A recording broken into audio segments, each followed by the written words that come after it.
The girl was running, not the way a person runs when they are late, the way a person runs when something behind them is worse than anything ahead. Her boots hit the wet grass of the moor with no care for direction, no care for the hem of her white dress dragging through the mud and the heather, no care for anything at all except the single burning instruction her body had given itself. Do not stop. Her name was Catherine Ashby. She was 22 years old, and 3 minutes ago, inside the candlelit walls of Graymore House, she had seen something she was never supposed to see. The evening had begun with violins. The Graymore Autumn Ball was the grandest occasion in the whole of the North Yorkshire countryside. Every family of standing attended. Every chandelier in the house was lit. Every woman arrived in her finest silk, and every man stood straighter than he did on any other night of the year, because Graymore House belonged to Lord Ashby. Catherine's uncle and Lord Ashby noticed everything. Catherine had not wanted to come. She had dressed in silence, her maid lacing her into the white gown with its delicate silver embroidery, and she had looked at herself in the mirror for a long moment with the expression of someone preparing for something they cannot refuse. Her uncle had been insistent, more insistent than usual.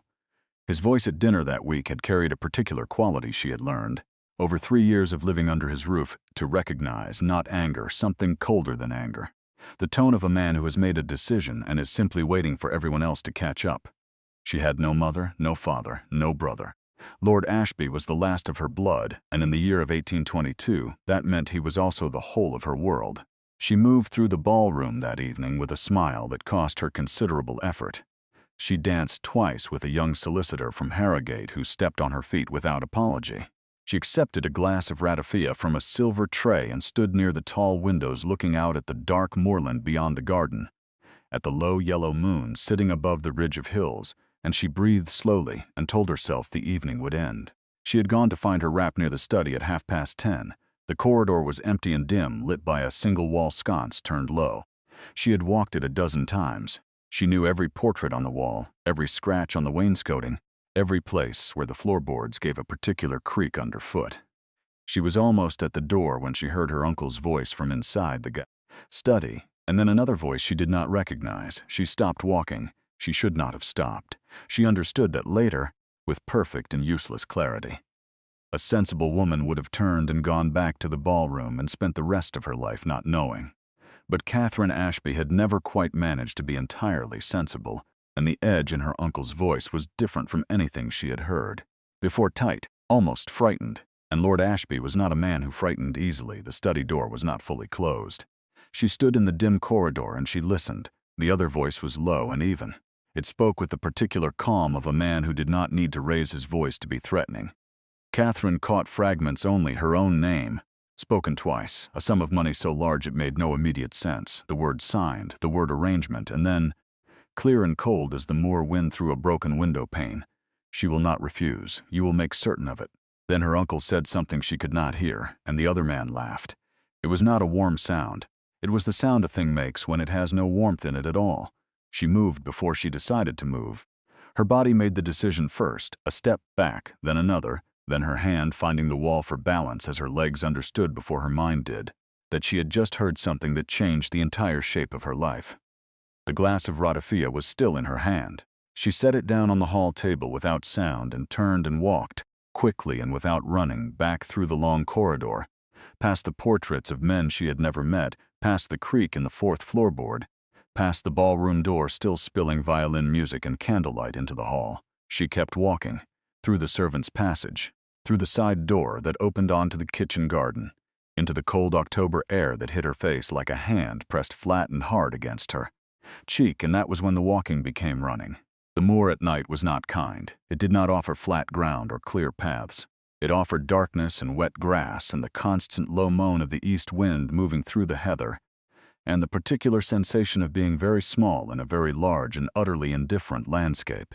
The yellow moon gave just enough light to see 3 feet ahead, not enough to see what was beside her. Catherine ran until her breath came in hard white clouds and the lights of Graymore House were small and distant behind her.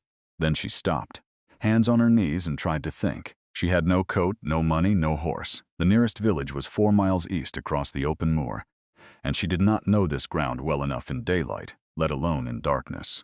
The cold was already working its way through the thin white silk of her gown, pressing against her shoulders and her arms with patient, steady persistence. She straightened up and looked around her. Nothing in any direction but dark moorland and pale moon and the far black line of the ridge against the sky, and then from somewhere to the north the sound of hooves. She turned toward it before she could stop herself. A single rider, moving fast across the ridge, a dark shape against the dark sky, horse and rider both black, coming down off the high ground toward the lower moor, with the confident speed of someone who knew every inch of this land in every condition. She should have hidden. Every sensible instinct she possessed told her to drop low into the heather and let the rider pass. She did not hide, because behind her, from the direction of Graymore House, she could now see something else. 2 lanterns, moving. Coming across the garden in the direction she had run, and moving with the deliberate, unhurried pace of people who were not searching blindly. People who knew where to look. The rider on the ridge pulled up hard and the horse turned, and for one moment the yellow moonlight fell directly across them both, the animal blowing hard, sides heaving, and the man on its back sitting absolutely still, looking down at the moor below him. Looking, she realized with a cold shock of clarity. Directly at her, he came down the slope at a controlled canter. He pulled up 6 feet from where she stood, and the horse shifted beneath him, and he looked down at her from the saddle, with an expression she could not fully read in the moonlight. He was young, younger than she had expected from the way he sat a horse, perhaps 26 or 27, dark hair without a hat, dark riding coat, dark eyes that moved from her face to the 2 lanterns behind her and back again in a single swift assessment. "You are running from something," he said. It was not a question. "Yes," she said. Her voice came out steadier than she had any right to expect. He looked at the lanterns again. They were closer now, close enough that she could hear, carried faintly on the east wind, the sound of voices calling her name. The man on the horse looked back down at her. Something moved in his expression, not softness, not warmth, but the quick and decisive quality of a person who makes up their mind fast and does not revisit the decision. He reached his hand down. "Then get up," he said, "now." Catherine Ashby looked at the hand of a man she had never seen before in her life. Then she looked back at the lanterns crossing the garden behind her, at the cold dark moor on every side, at the yellow moon above the ridge. She reached up and took his hand. He pulled her up behind him in a single motion, and the horse turned without instruction and drove hard up the slope toward the ridge. And the wind hit her full in the face like the world rushing past, and the lights of Graymore House fell away below them and disappeared. She did not know his name yet. She did not know that he was William Cavendish, that he was the 7th Duke of Ashford, that he had been riding the North Moor that night for reasons of his own, reasons that had everything to do with Lord Ashby, and with the same low, cold voice she had heard through the study door, and with a secret that went far deeper than one arranged marriage in one candlelit house on one October evening. She did not know any of that yet. All she knew was the thunder of hooves beneath her, and the ridge opening up ahead, and the cold, clean air of the high moor pouring over them both as Graymore House shrank to a cluster of pale lights far below, and somewhere in the back of her chest, beneath the cold and the running and the hard knock of her own heartbeat, something else, something that had no business being there yet. Something that felt, in the most inconvenient and irrational way possible, like the first breath after a very long time of not quite breathing. The horse did not slow until the lights of Graymore House had vanished entirely. Only then, when the moor had swallowed every trace of the lanterns and the voices in the cold manicured gardens of her uncle's estate, did William Cavendish pull back on the reins and let the animal drop to a walk. Its breath came in great white plumes in the October dark, sides heaving, hooves finding the soft turf of the high ridge with careful, exhausted steps.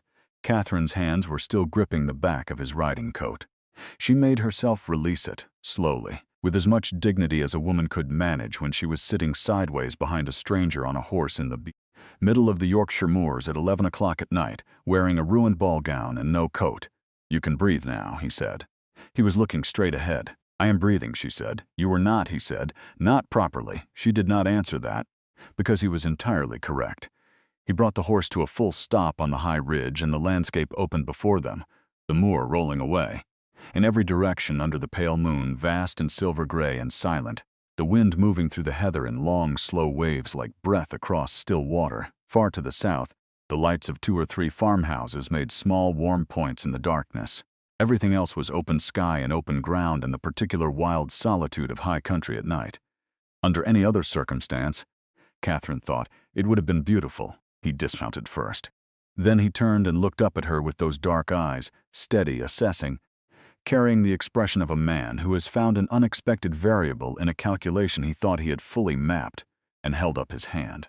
She took it and stepped down, and her legs, which had been running and then gripping a moving horse for the better part of 20 minutes, informed her with considerable feeling that they had experienced enough for one evening. She steadied herself against the horse's shoulder and breathed. "Who are you?" she said. He was already reaching into the saddlebag.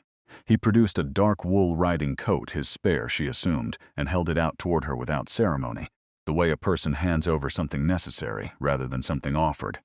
"Put this on first," he said. "You are turning blue." She wanted to argue. She was cold enough that she didn't.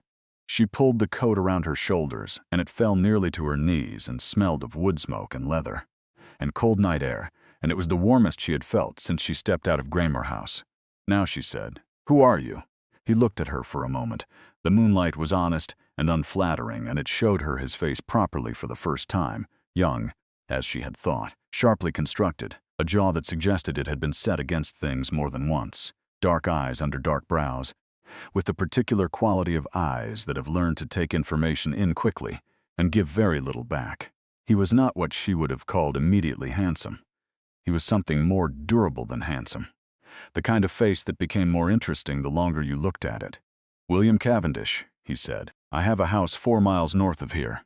She waited for more. There wasn't any. "That is not a complete answer," she said. "No," he agreed, "it isn't." He turned and took the horse's reins and began walking north along the ridge. He said it without looking back. "Walk with me. I'll explain what I can." Catherine looked at the dark moor ahead of her, and at the dark moor behind her, and pulled the oversized riding coat more firmly around her shoulders and walked. He did not explain immediately. He walked beside her with the horse moving quietly at his left, and for a full minute he said nothing at all, and she had the distinct impression that he was not withholding information out of cruelty, but out of the careful habit of a man who had learned the cost of saying the wrong thing to the wrong person. He was measuring her, not unkindly. "But precisely your name," he said finally. "Tell me your full name, Catherine Ashby." Something shifted in his posture, subtle. The kind of shift only visible if you were already watching carefully, which she was. "Ashby," he repeated. "You are Lord Ashby's ward, his niece," she said. Though the distinction has meant very little in practice, he looked at her sideways. "How long have you lived at Graymore?" 3 years, she said. "Since my father died." He was quiet again. The wind moved across the ridge and the heather bent and straightened and the horse exhaled softly beside them, and Catherine watched William Cavendish's face in the pale moonlight and watched him make a decision she was not yet privy to. "What did you hear tonight?" he said. In the study, she stopped walking. He stopped too, a step ahead of her, and turned. His expression had not changed. That was almost more unsettling than if it had. He looked at her with those measuring dark eyes and waited with the patience of a man who already knew the shape of the answer and was simply waiting for her to arrive at it. "You knew I was listening," she said. "I suspected something had happened inside that house tonight," he said. "The way you were running was not the running of a woman who had simply had an unpleasant conversation." A pause. It was the running of someone who had heard something that frightened them badly. Catherine looked at him standing on the dark ridge in the moonlight. A man she had met perhaps 15 minutes ago. A man who had pulled her onto his horse without hesitation and ridden her away from 2 lanterns, crossing a garden in the dark. A man who knew her uncle's name before she told him, and whose posture had changed the moment she said hers. She made the same kind of decision he had just made. Quickly, without excessive deliberation, the way you decide when deliberation is a luxury the situation is not offering. She told him what she had heard, all of it, her name spoken twice. The money, the word signed, the word arrangement, and the other voice, low, even, completely cold, saying, "She will not refuse, you will make certain of it." She watched his face while she spoke. It did not change, but something behind it did. Something tightened in the jaw. Something in the dark eyes went still in the way a surface goes still when pressure is being applied from underneath. When she finished, he was quiet for a long moment. The wind crossed the ridge. The heather moved. "The man with your uncle tonight," William said. "Did you see him?" "No. Only heard his voice." "Describe it low," she said, controlled. The kind of voice that does not need volume because it has never needed to convince anyone of anything, because the people it speaks to are already afraid of it. He looked at her. Something moved in his expression, Not quite surprise, but the quality of a man who has just received a precise piece of information he was not expecting to receive so cleanly. That is an exact description, he said. I have a good memory for voices, she said. It has been useful. Living in my uncle's house. He turned and looked out across the moor for a moment, and she watched the line of his profile against the sky, the set of the jaw, the eyes moving across the dark landscape with the particular focus of someone reading a situation that had just become considerably more complicated. His name is Silas Vane, Williams said. The name meant nothing to her. She said so. It would not, he said. He is not a man who allows his name to circulate in the rooms where people like you spend their evenings. He operates in the space between respectable society and everything beneath it. He holds debts. He holds documents. He holds, more accurately, the people those documents belong to. He paused. Your uncle has been in Vane's debt for 2 years, a considerable sum, a sum that has, apparently, now been resolved in a manner involving you. The cold of the moor pressed through even the wool riding coat. Me, she said. You, he said. He looked at her directly.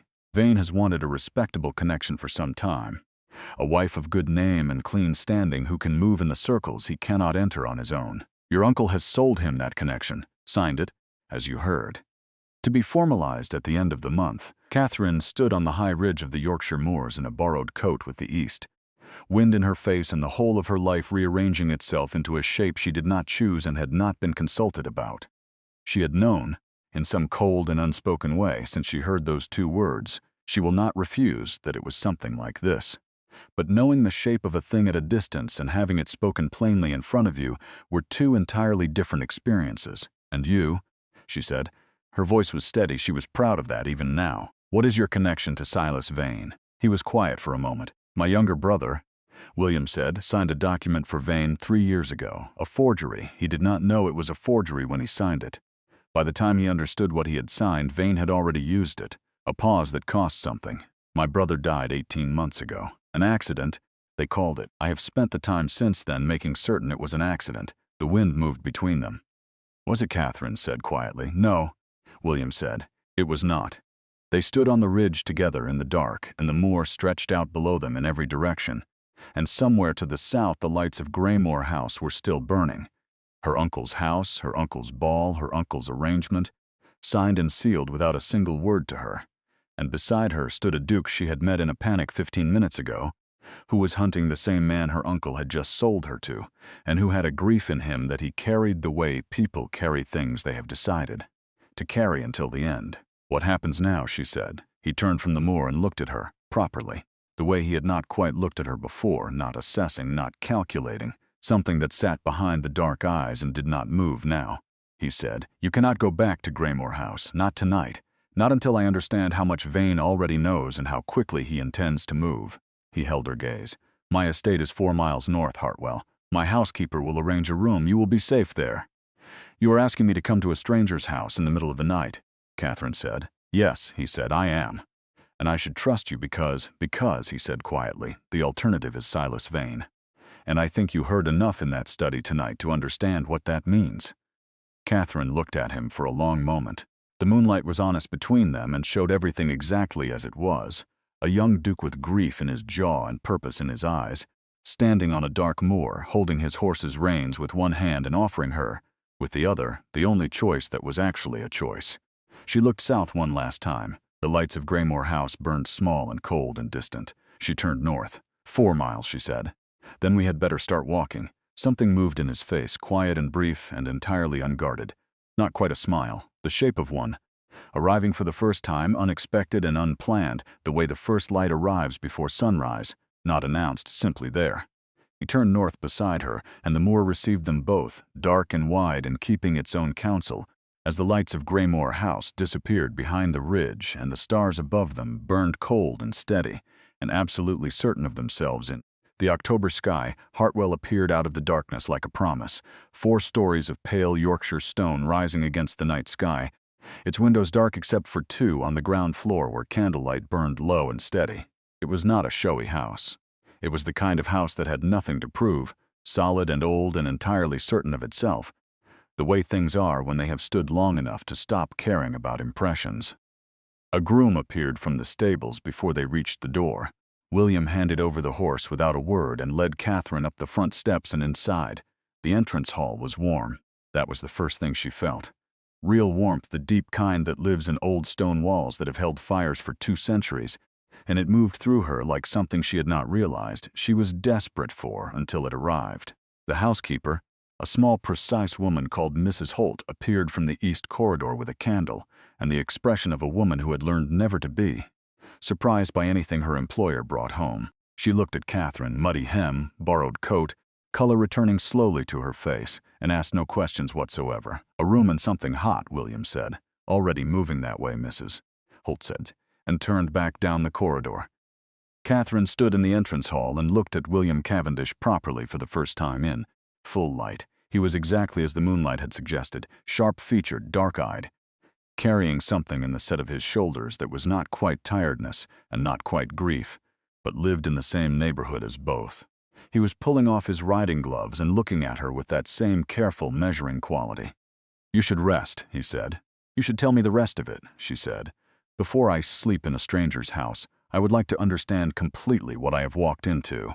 He looked at her for a moment. Then he turned toward the study door. "Come in then," he said, "but I will only say this once. The study at Hartwell was nothing like her uncle's, no performance in it. Books stacked on the desk rather than arranged on shelves for appearance. A fire burned low in the grate, and on the large central table, spread flat and weighted at the corners, maps, letters, documents covered in careful notations in William's own hand, 3 years of work, laid out on a table in a study on the Yorkshire moors. Catherine stood over it and understood slowly and completely what she was looking at. Vane's network of debts and forged documents and ruined men, traced across 2 counties, names she recognized from ballrooms and church pews and dinner tables, men of standing, men of reputation, men who had each signed something they should not have signed and had been quietly paying for it ever since. And at the center of everything, connected to every thread, Silas Vane, and one name she had not expected, her own uncle's, not as a victim, as a collaborator. She straightened up slowly. "My uncle," she said, "has been working with Vane for 4 years," William said. He was watching her from across the table. "The debt your uncle owes Vane is real, but it was a debt your uncle chose, an arrangement between men who needed each other. You were always part of the eventual settlement." The fire crackled once in the grate. "He planned this," she said, "not a question." "From the moment you came to Graymore," William said quietly. Catherine looked down at the papers on the table, at her name written in her uncle's handwriting at the bottom of a document she had never seen, agreeing to terms she had never been offered. 3 years of dinners and silences and careful management. 3 years of a smile that cost her effort, and underneath all of it, this. She did not cry. She was not in this moment built for crying. She looked up at William. "What do you need to stop him?" Something shifted in his face. "The original document, the one my brother signed, Vane keeps it. Without it, everything else is circumstantial." "Where?" "He will be at Graymore tomorrow morning," William said, "to collect you. He carries the document when he travels. He does not trust it to anyone else." "Then we have one morning," she said. "Catherine, one morning," she said again, "and 2 people who want the same thing. That is enough." He looked at her across the table, covered in 3 years of careful, grieving work. Looked at her the way he had on the ridge, not calculating, not measuring, something that had stopped being either of those things without him deciding it would. "You are not what I expected," he said. "No," she said, "I imagine I'm not." Vane arrived at Graymore at 9 the following morning to find it empty. Lord Ashby had received a letter before dawn. Brief, precise, signed with a ducal seal he recognized immediately. It named every document on William's study table. It named dates, figures, and signatures. It gave him until noon to present himself to the magistrate at Harrogate, voluntarily, before the alternative was arranged for him. He went, alone and without sending word to Vane. Vane arrived at a cold house with no staff and no host, and a folded note on the hall table. Addressed in a handwriting he did not recognize. He opened it. "The document is no longer in your possession, nor is the girl. Consider this matter settled. C. Duke of Ashford." Vane stood in Lord Ashby's empty entrance hall with the note in his hand and the fire unlit, and the whole cold house around him, and understood that he had been outmaneuvered completely by a man he had underestimated and a woman he had never met. Catherine was standing in the garden at Hartwell when William found her. The morning was pale and cold and clean, frost still on the grass, the moors stretching gold and gray in every direction under a wide white sky. She had her hands wrapped around a cup of tea gone slightly cold because she had forgotten to drink it. She was looking out at the open ground with an expression that was not triumph and not relief, but something quieter and more honest than either. She heard his footsteps on the frozen grass and did not turn immediately. "It's done," he said. "I know," she said. He came to stand beside her, close enough that their shoulders nearly touched. He looked out at the same moors, the same wide pale sky, the same frost-covered ground catching the morning light and holding it. "What will you do now?" he said. She considered the question seriously, the way it deserved. Then she looked at him sideways, at the sharp profile and the dark eyes and the jaw that had been set against things and had held, and she said, "I have not yet decided. But I find myself considerably less opposed to Yorkshire than I was yesterday." He looked at her, and the smile arrived again, fuller this time, unhurried, completely unguarded, and it changed his face entirely. The way dawn changes a landscape that looked finished in the dark. He looked back at the moors. Neither of them moved. The frost on the grass caught the morning light, and the cold air moved between them, and the whole wide Yorkshire sky held them both. And somewhere beyond the ridge, the world was already becoming something different from what it had been the night before. It had started with running. It would not end there.